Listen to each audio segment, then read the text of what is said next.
Assalamualaikum warahmatullahi wabarakatuh. Selamat pagi anak-anak. Apa kabar? Sehat kan? Nah, bertemu lagi dengan Bu Arista dalam materi yang baru, yaitu teks pidato persuasif.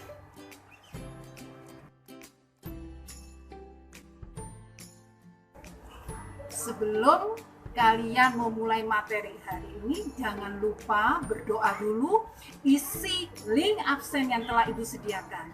Nah, sekarang teks pidato persuasif yang harus kalian kuasai adalah KD 3.3, mengidentifikasi gagasan, pikiran, pandangan, arahan, atau pesan dalam pidato persuasif tentang permasalahan aktual yang didengar dan dibaca.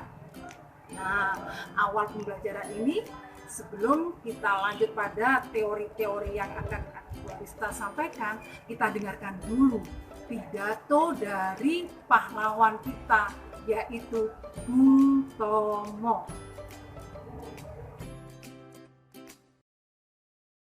Saudara-saudara rakyat Surabaya, siaplah, keadaan genting.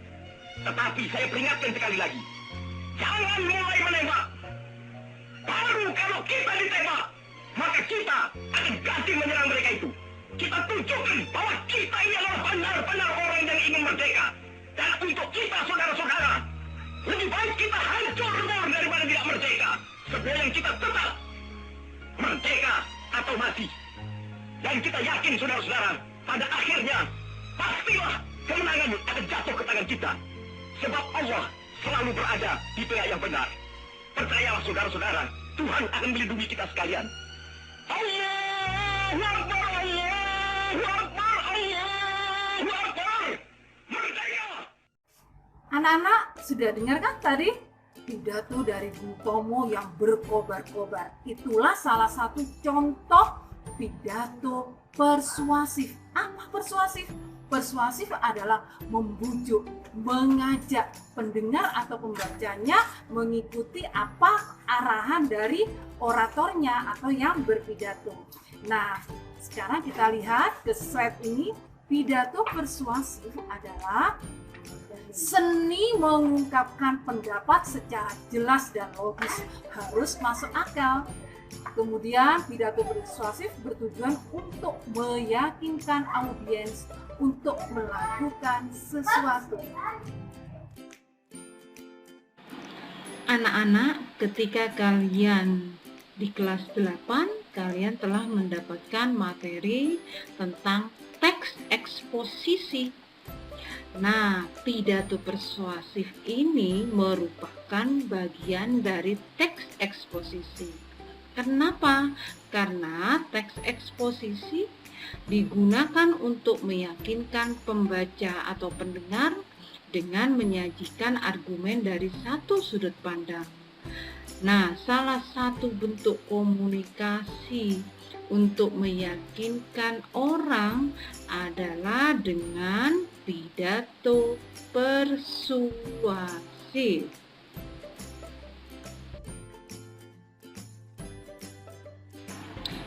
Inilah 3 alasan mengapa pidato persuasif merupakan bagian dari teks eksposisi. Pertama, eksposisi dapat mengubah sikap orang atau mengubah pandangan orang tentang suatu hal. Ini bisa kalian jumpai saat kalian mendengar khotbah, mendengar pidato politik atau kampanye, atau membaca surat kabar, dan sebagainya. Yang kedua, eksposisi dimanfaatkan untuk mempromosikan atau menjual produk, jasa, hingga suatu kegiatan atau aktivitas. Yang ketiga, eksposisi yang digunakan untuk membela suatu kasus tertentu. Misalnya, dapat dilihat pada suatu judul di surat kabar, "Selamatkan terumbu karang sekarang." Nah, ini untuk contoh yang nomor 3.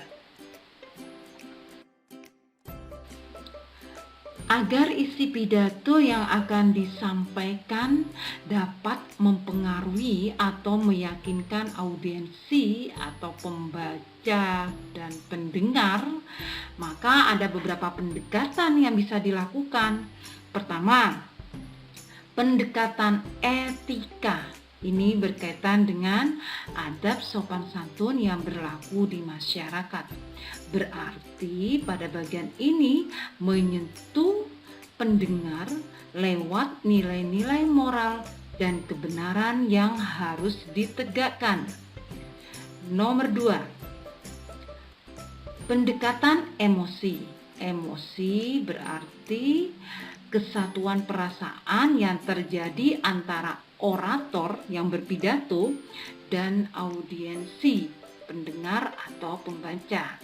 Maka pada bagian ini yang disentuh adalah perasaan pendengarnya dengan cara membakar semangatnya atau justru membuat pendengar merasa terharu, merasa gembira akan suatu kenyataan. Nomor 3, logika. Ini berkaitan dengan nalar dan cara berpikir yang objektif. Dengan menggunakan pendekatan logika akan memberikan efek setuju karena argumen atau alasan yang disampaikan masuk akal dan dapat dibuktikan. Demikian materi hari ini. Semoga materi ini bermanfaat bagi kalian yang ingin menyampaikan sesuatu dan apa yang ingin kalian sampaikan bisa meyakinkan pendengar dan pembacanya. Dan jangan lupa kerjakan tugas bagi yang mempunyai keterbatasan, mungkin HP, jaringan, kuota, dan sebagainya, bisa ke sekolah untuk luring, akan ditunggu atau didampingi oleh Bapak Ibu guru yang ada di sekolah.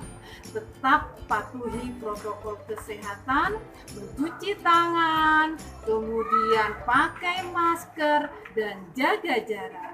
Wassalamualaikum warahmatullahi wabarakatuh.